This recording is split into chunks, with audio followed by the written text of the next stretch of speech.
Alpine environments are special places. They're home to some unique and sometimes rare plants and animals.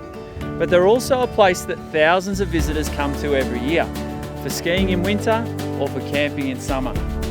We're going to be asking locals and experts how the small choices we make with regards to our food and waste can have big impacts to this unique alpine ecosystem.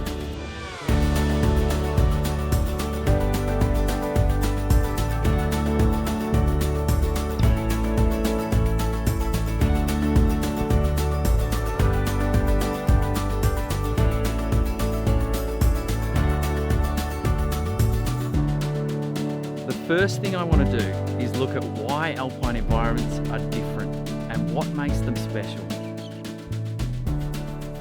So now we're up on the beautiful Falls Creek, and I'm joined by Naomi from Falls Creek Resort Management. So Naomi, where have you brought me? Up to one of our alpine bog systems at the top part of Falls Creek Resort. Yeah, wow. And what's so special about alpine bogs? So alpine bogs are essentially a waterlogged area, and they are really important habitat for a number of threatened species we have in the resort, including the broadtooth rat, the alpine water skink, the alpine bog skink, and the alpine stonefly, which is an invertebrate that's threatened up here. What are the main threats for these type of ecosystems, the alpine bog? So threats to alpine bogs and peatlands include people, for one, vehicles, weed spread, non-native animals like deer and horses. Yep. And have you ever seen litter in, like, where we're standing? I can't really see many man-made things. There doesn't seem to be any bins either. But have you ever seen litter up here? Litter can occur anywhere in this landscape up here. Yep. It's by nature, because it's so windy. At times it can catch people unawares, and things can blow out of their pockets when they're skiing or walking and or mountain biking, and can catch on the wind and take off. And yes, they can easily end up in these systems. And I think sometimes it can just be coming out of pockets that people are unaware of, and we encourage people to carry their rubbish with them until they can get to a bin. Yep. And even better, if they've got something organic, take it to an organics bin, because that then reduces it from going to landfill too. Yeah. So these alpine bogs and peatlands are situated at the top of the catchment, and so that means that the water flows into creeks and rivers, which would carry anything with it downstream.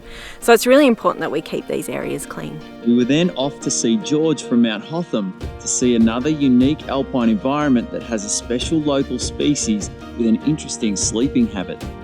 George, why have you brought us here? Tom, I brought you down here to show you some rocks.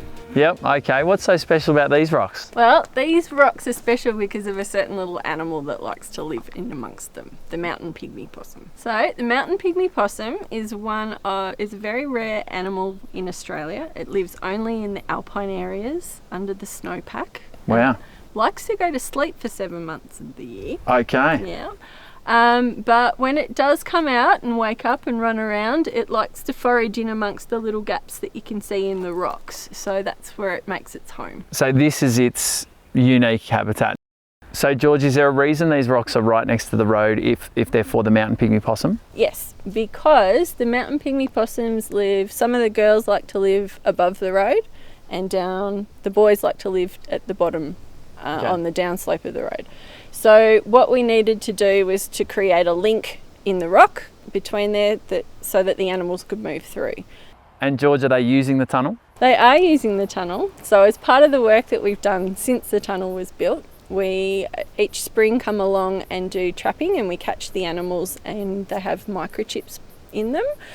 So what we found with the chip readers is in the spring, once the weather warms up a little bit, they wake up, and they come out and they move through the tunnel, and we usually see that movement start to slow down in about autumn. Okay. And what do they eat? So one of their key food sources is the bogong moth, but what's been happening is that we're seeing less and less bogong moths in the Alps in the summertime, and that's really starting to impact on how the possum potentially can survive. It was time to go down the mountain to investigate some of the issues that Naomi and George had mentioned.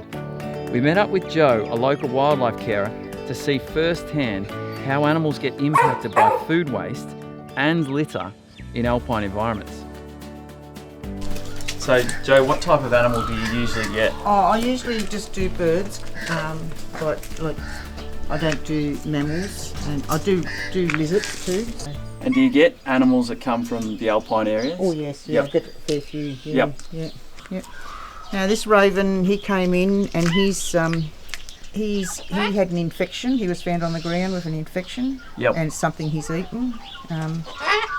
Possibly some human food that he's picked up and not agreed to with him. Yep. So he's on antibiotics. So ravens are those classic birds that hang around bins Yeah, and they sort of scavenge scavengers, and yeah, yep. yeah. So what sort of foods can harm them? What sort of foods can give them an infection or a tummy ache like this guy? Well, I know cheeses, once it goes mouldy around the edges, that Yep. can do a lot of damage to them. Yep. So this guy's got a infection in his tummy. We don't know exactly what caused it, but it No. could have been food scraps and Yeah, old yeah, human yep. food. And do you ever get birds that have not just the food scraps, but do you ever get birds that actually have the weight, like litter, like anything plastic or anything? Yes. Bowerbirds with rings around their head. Yep. Okay. The blue, especially the blue rings. Yep. I've had other birds with rings strapped around their beak and neck too, so Yeah, they right. can't eat. Yeah. Yep. Okay. Yeah.